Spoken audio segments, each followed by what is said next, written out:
நாடு முழுவதும் பரவும் ஒரு விளம்பரம் தான் இது, நான் உருவாக்கவில்லை. பேடிஎம் என்ற ஒரு பணம் ஃபோனில் அனுப்புகிற ஒரு ஆப் இருக்கிற மாதிரி பேபிஎம் என்ற ஆப் இந்தியாவில் இன்றைக்கு நடந்து கொண்டிருக்கிறது என்று பலர் சுட்டி காட்டியிருக்கிறார்கள்.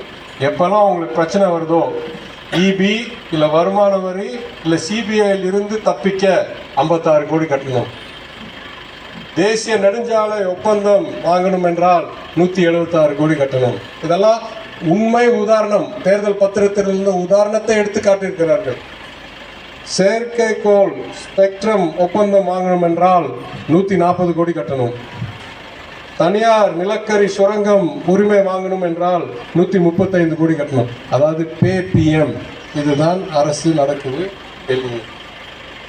இந்த கொடூரமான அரசு பாசிச அரசு, மனிதநேயமற்ற அரசு, செயல்திறனற்ற அரசு, ஜனநாயக விரோத அரசு, ஜனநாயகத்தை எனக்கும் உங்களுக்கும் தெரிகிற இந்திய நாடு, சட்டமைப்பு, மக்களாட்சி முறை, ஏன் நம் தமிழ்நாடு வாழ்க்கை முறை என்றது நீடிக்கவே நீடிக்காது. நான் உறுதியாக தெளிவோடு நான் கூறுகிறேன்.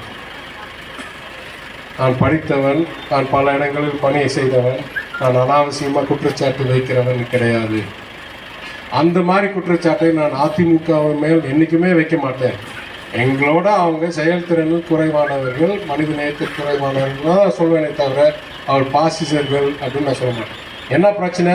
அவங்க ஆட்சி நீடிக்கிறதுக்காக 5 வருஷம் பாசிசர்களுடைய கையிலேருந்து அடிமையாயிட்டாங்க.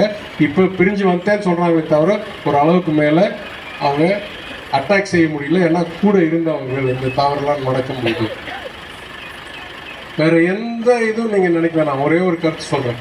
ஏதோ வளர்கிறோம், பெருசாகிறோம், ஒன்று இது அது பாஜக மோடின்றாங்க. பங்களாதேசம் என்ற நாட்டை விடுதலை வாங்கி உருவாக்கி கொடுத்ததில் இந்திய நாட்டுக்கு ஒரு பெரிய பங்கு இருக்கு. அன்றையிலேருந்து இன்றைய வரைக்கும் 2018 வரைக்கும்னு சொல்வேன். குறிப்பாக இந்தியாவுடைய தலா பொருளாதாரம் பங்களாதேஷை விட மிக சிறப்பாக இருந்தது. இந்த பாஜக ஆட்சி வந்த பிறகு என்னாச்சு? 2018லேருந்து இன்னை வரைக்கும் பங்களாதேசத்துடைய தலா உற்பத்தி இந்தியாவை தாண்டி வந்துருச்சு.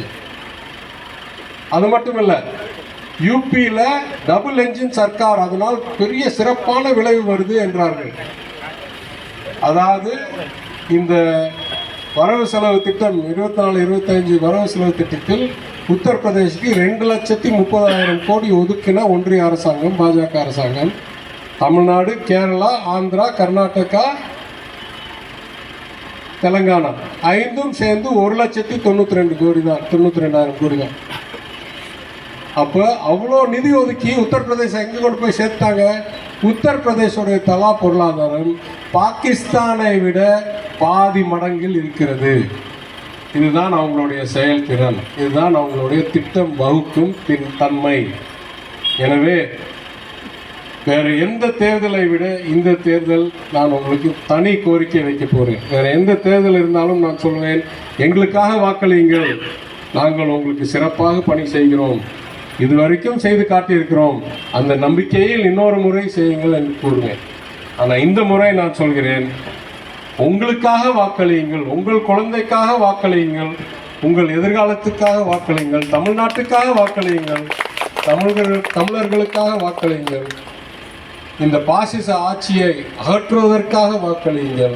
அதற்கு ஒரே வழி உங்களுக்கு 19ஆம் தேதி அறிவால் சுத்தியல் நட்சத்திர சின்னத்தில் தோழர் சு. வெங்கடேசன் அவர்களுக்கு வாக்களித்து மதுரையிலிருந்து ஒலிக்கட்டும் நம் குரல். பாசிசம் வேண்டாம், தீய சக்திகள் வேண்டாம், ஒற்றுமை வேணும், நல்லிணக்கம் வேணும், மனித நேயம் வேணும், நல்லாட்சி வேணும் என்று. நன்றி, வணக்கம்.